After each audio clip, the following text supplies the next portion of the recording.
الملخص، او دي الاجابه. هي الذكاء الاصطناعي هو جاي لينا احنا، هو مش جاي لحد تاني، هو جاي عشان يساعدنا.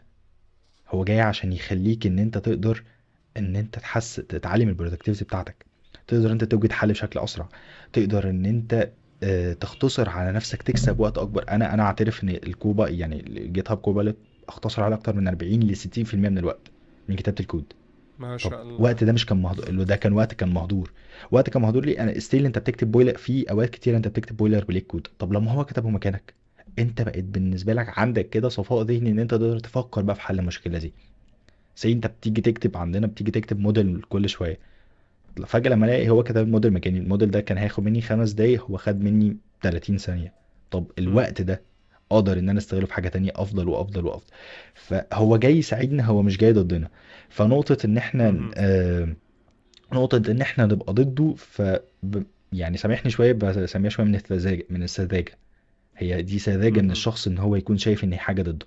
كان في تويتة عجبتني جدا، هي دي بالنسبة لي المختصر يعني. AI will not replace you.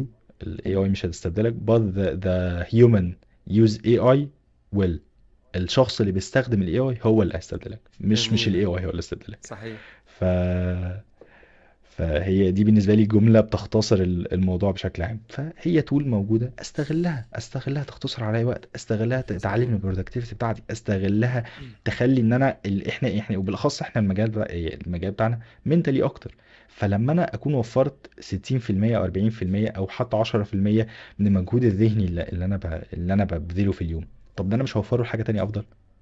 هيجي في دماغي سوليوشن تاني افضل، هبدا ان انا اتعلم، هبدا ان انا اقرا، هبدا ان انا اطور من نفسي. مهم. فهو وفر عليا وقت، وفر عليا مجهود استغله في حاجه تانية، مش بس وفر عليا وقت فانتخ، لا، وفر عليا وقت استغله في حاجه تانية. أيوة.